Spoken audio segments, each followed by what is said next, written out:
Так, сәлеметсіздер ме 6-шы А сыныбының оқушылары. Өткендегі пропорционалдық коэффициенттің формуласы, мынау y-тен kx деген. Яғни бұның графигі координат басы арқылы өтеді. Енді осында егер k-ны табу керек болса, пропорционалдық коэффициент табу керек болса, онда біз y-ті функцияның мәнін аргументтің мәніне қайтарып бөлуіміз керек.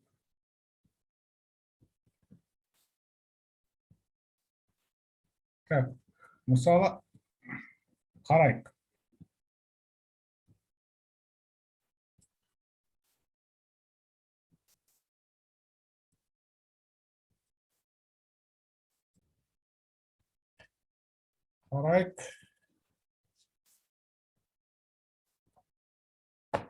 Мына жерде бізде 6-шы класс сыныптың оқулығы 1353 есеп. Мына есеп. Так, осында бізге с түзуі, в түзуі, а түзуі осылардың координатасын табу керек. Біз а түзуіндегі мысалы мына нүктені алайық. Осы нүктені алсақ, y-ге 6 болып тұр да.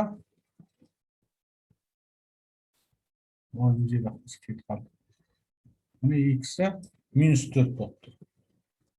Яғни x-і -4, y-ге 6. Енді осы жерде k-ны табу керек.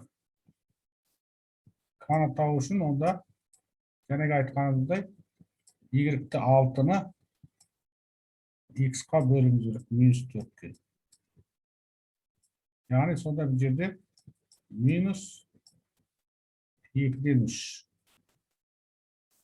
Яғни бұл с түзуінің формасы сонда -2-ден 3 x болады екен.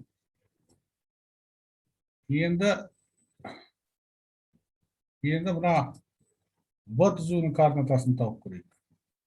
В түзуінің координатасы ол мына жерде не? Y-ге 6 болып тұр. Мына жерде былай қарай жүргізсек 2 болып тұр. Жазайын. X-і тең 2-ге в түзуінің, Y-ге 6-ға тең. Енді k-ны табу үшін 6-ны 2-ге бөледі.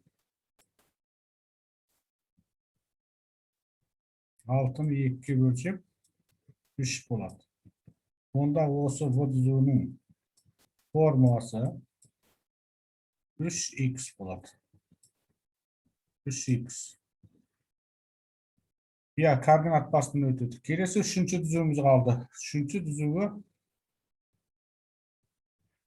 түзуімізге енді мынау жасылмен алайын. Жасылмен. Мына жерге алайық. 4. Мына жерге 4 болып тұр. Яғни x-і да 4. Y-ге де 4. Онда біз k-ны табатын болсақ, 4-ке бөлеміз. 4-ке болсақ, 1 болады. 1 деген коэффициентті жазбайық болады. Олай болса, y-тен x болады. Y-тен x деген функцияның тағы бір аты бар. Бұны координат жазықтығының биссектрисасы деп айтады.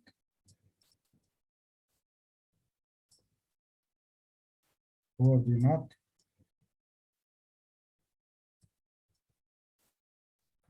жазықтығының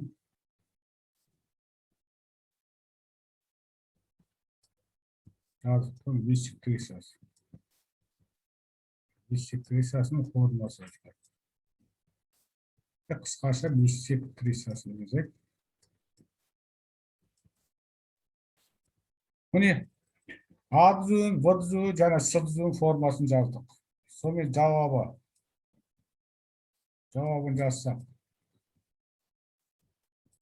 жазсақ. А түзуінің формасы. Y тең. Жәнегі минус 4-те 6 ғой, ол минус 2-ден 3 x болады. В түзуінің формасы. Ол Y тең 3x болады. Ал С түзуінің формасы, яғни ол үшіншісі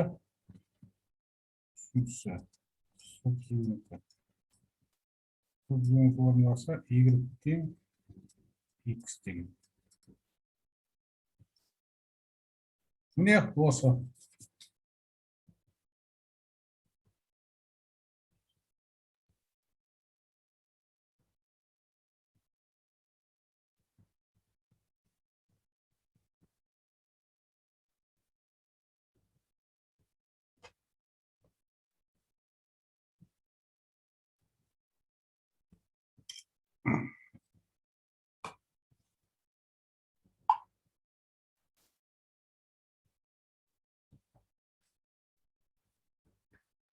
Так, енді тағы қай есеп шығарып көрейік.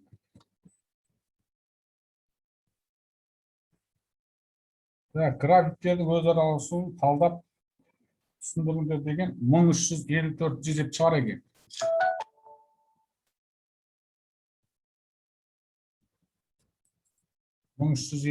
есеп. Так, мынау жаңа Y-тен KX болса, K-ны табатынымыз осылай болған, Так, ол оған есептер көрсеттік жаңа 1353 есеп. Енді 1354 есепте координат жазықтығын сызуды көрсетейік. Так, міне сызғышты аламын. Так, бұлайынан сыздым. Міне. Так, енді мынау бізде X осі, мынау координат басы, мынау Y осі.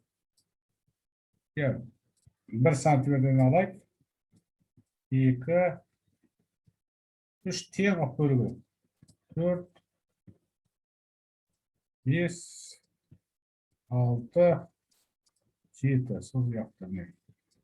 1, 2, 3, 4, 5, 6, 7, 8. Сол жағын. Минус 1, минус 2, минус 3, минус 4, минус 5, минус 6. Төмен қарай жасайық. Минус 1, минус 2, минус 3, минус 4, минус 5. Так, енді бір жерде алып тұр. А нүктесінің координатасы дейді. А нүктесі минус 2-де 3. Ал В нүктесінің координатасы 2-де 3 дейді.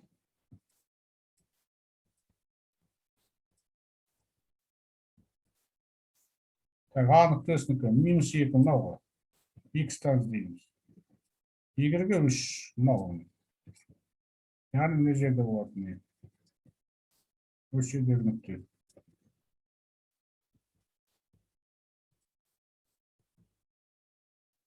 Келесі В нүктесі ол 2-де 3. 2-де 3.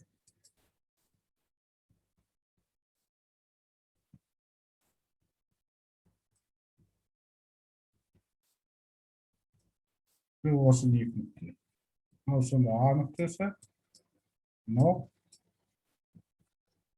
В нүктесі. Так, графиктердің өзара орналасуын талдап түсіндіріңдер дейді. Біреуі А нүктесі арқылы, екіншісі В нүктесі арқылы өтетін пропорциялықтардың екі графигін бір координаталық жазыққа салынды. Яғни мынау тура пропорциялық болғаннан кейін одан өту керек. Мынау да одан өту керек. Так, шығышталамын. Так, мына жермен жүргіземін.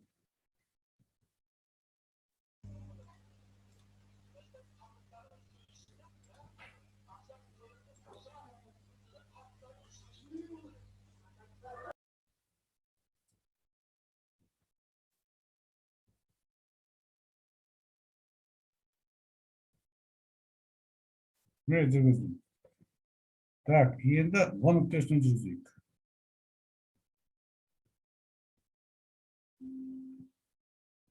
Мынандай болады.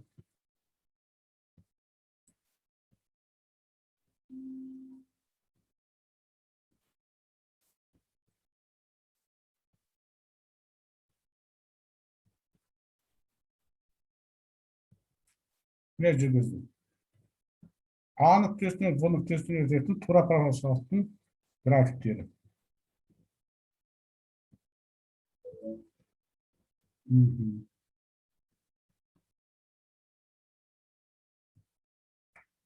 Енді формасын жазу керек дейді. Так, екеуінің формасын жазайық. Формасын жазу үшін бізге коэффициент керек бар. Так, мысалы қарайық. Мына жерде бізде x-іміз тең -2-ге отыр. Ал y-іміз тең 3-ге отыр. Сонда k-ны табу керек, коэффициентті. Коэффициентті табу үшін, так, 3-ті бөлесің -2-ге. Сонда минус 1,5 қой сонда. Онда формасы тең болады, y тең -1,5 x болады. А нүктесіне өтетін. Енді мынау В нүктесіне өтетін мен жазайық. Бұл жерде де x тең 2-ге, ал y-іміз тең 3-ге отыр. K-ны табайық. K-ны табу үшін y-ті x-қа бөлесің, яғни 3-ті 2-ге бөлеміз. Осылай қалдыруға да болады. Немесе K-ны 3-ті 2-ге бөлсек 1,15 болады. Осылай 1,15 деп жазуға да болады. Сонда формасын жазсақ, y тең 1,15 x болады. Мына 1,15 пен x-тің арасында көбейту белгісі бар, бірақ көбейту белгісін қоймаймыз. Міне екі форманы да жаздық, ізденімді формула. Мынау формуласы мен мынау формула. Мынау А нүктесіне өтетін формула, мынау В нүктесіне өтетін тура пропорционалдықтың формуласы. Міне тыңдағандарыңызға, назарларыңызға рахмет. Енді қалған есептерді өздеріңіз шығарыңыздар. 1354-тің екіншісі әсі бар, соны шығарыңыздар өздерің. Әсі. Содан кейін шығаратын есептерім 1352-ші есеп шығарасыздар, өз бетімен шығаруға. Содан кейін қалған уақытта онлайн мектептегі тапсырманы орындайсыздар. Онлайн мектептегі тапсырмалардың бір екеуін көрсетейін міне. Онлайн мектепте мысалы, так, 6-шы А сыныбында тура пропорционалдықтың екінші сабағы. Бірден тапсырмаға көшейік. Видеосын бәрін өздерің көресіздер оның бәрін. Бейне материалдар. Так, міне тапсырма. Суретте тура пропорционал график көрсетілген. Так, графикті қолданып, E нүктесінің координатасын табыңдар. E нүктесіне x-і былай түсірсек -4, былай қарай 2. Сонда x-і -4. Мына нүктені мұнда апарып қоясың. -4. Так, одан кейін және қанша 2. E нүктесінің координаттары. Енді G нүктесінің координаттары. G нүктесінің координаты бірінші 3, бірінші x-ті көрсетесіздер, сосын y-ті көрсетеміз. Сонда G нүктесінің координатасы 3. 3, сосын y-ге бізде -1,5 беретін. Oldu. Funksiya grafiğinin proporsiyonel koeffisiyentini tap deydi. Funksiya grafiğinin proporsiyonel koeffisiyentini tap için cana ayttık koy.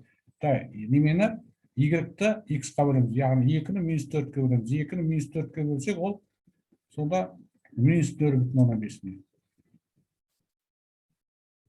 Болды, міне есебіміз не осы. Тексеріп көресіңдер. Барлығы жасыл жанып тұр. Түсіндіруге турасы бар. Келесі деп көшейік. Тура пропорционалдық кесте арқылы берілген дейді. Кестені толтыр дейді. Енді бұл жерде 8, 3. Яғни К-ны тауып алайық.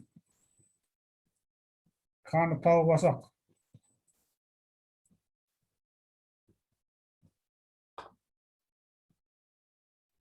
K-ны тауып алсақ.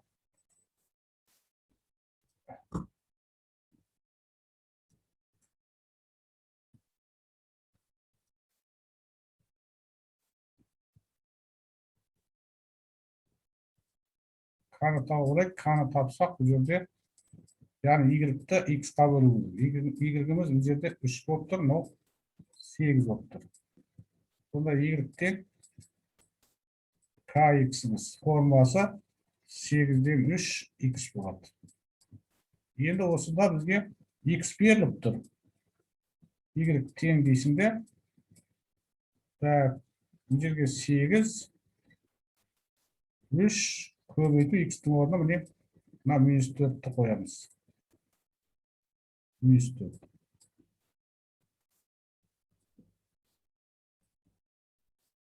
Сонда бұл жерде тең болады. 8 мен 4-ті қысқарып жересің. Сонда -2-ден 3. -2-ден 3 немесе -1,5 деп жазуға болады. Енді қарындашты қоямын. Бұл жерде қараймыз. Яғни y-тен -1,5. Oldu.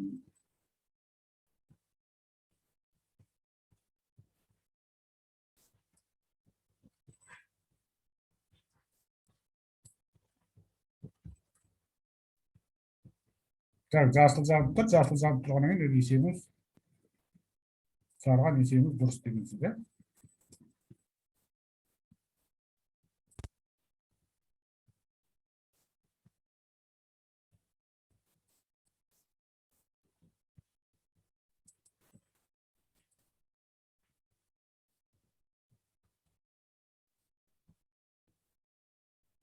Ja, дұрыс. Так. Келесі деп көрейік. Міне. Үшінші тапсырма келді. Салуды орындамай ақ дейді. 8,4x тура парасақ функциясының графигі қай ширекте орналасқанын анықтаңыз. Яғни біз өткен сабақта ғана айтқанбыз. Яғни К 0-ден үлкен болса, яғни оң сан болса, ол бірінші, үшінші ширектен өректелеміз. Яғни жерді белгілейміз. Бірінші, үшінші ширекте.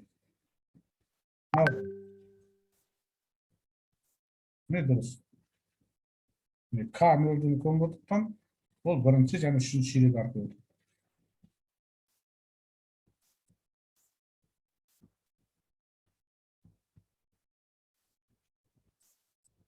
Келесі есептерің. Адзу берілген дейді. Адзуның перпендикуляр болатын тура пропорционалдық функциясының графигінің формуласын жазыңыз. Я ол үшін жерге сызғышты алып, қайда кеттім жерде? Сызғышты алайық, рисование. Сызғышты алдым да, мынау мен перпендикуляр жүргізу керек, яғни перпендикуляр жүргізсе, ол мынау мен тура кету керек қой, былай қарай. Былайынан кету керек. Бұлайынан сызғымды жоқ қосылды.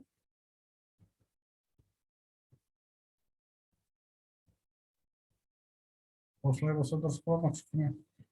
Бұлай болса перпендикуляр болады. Дұрыс болмайды ба? Кішкене бұлайынан керек. Не?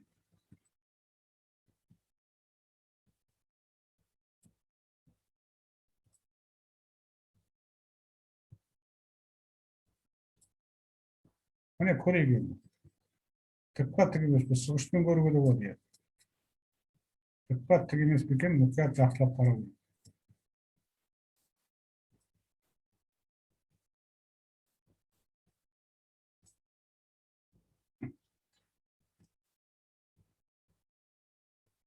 Міне мына жер бұланы тік болып тұр, көрдіңіз бе? Міне тік болып тұр, тік екен. Енді осының немесін тап дейді, формасын тап дейді. Енді қарасақ, бір нүктесін аламын, мен бір нүктені алдым. Мына нүктені белгілей мен әріппен. Ну, ең деп белгілеймін. Ең нүктесі болсын. Сонда бұның x-і 3-ке тең, y-ға минус 2. X-і тең қаншаға? 3-ке, y-ға тең минус 2. Енді қаны тапса мен қайтам, y-ті x-қа бөлем. Яғни минус тең 2. Яғни y тең болады онда формуласы. Минус 3 тең 2 x болады. Мына жерде минусы бар. Не есеп осылай шығады.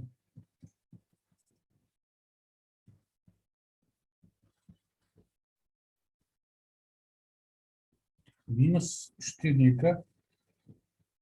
2 x осы болды. Дұрыс. Жақсы, енді қалған есептерді өздерің осылай шығарасыңдар. Сіздерге сәттілік.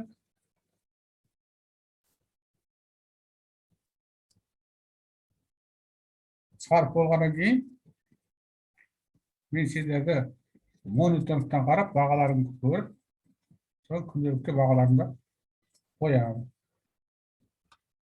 Мына жерден мониторингтан қараймыз. Мен әзірге ішкі орындары, мына жер Нұртай арайдың орындап тастапты. Кейбір оқушылар таңертең кіріп орындап тастайды екен. Жақсы, жарайды. Жақсы, онда сәттілік сіздерге. Бағаларыңызды мониторингтан көріп, міндетті түрде бағалаймыз.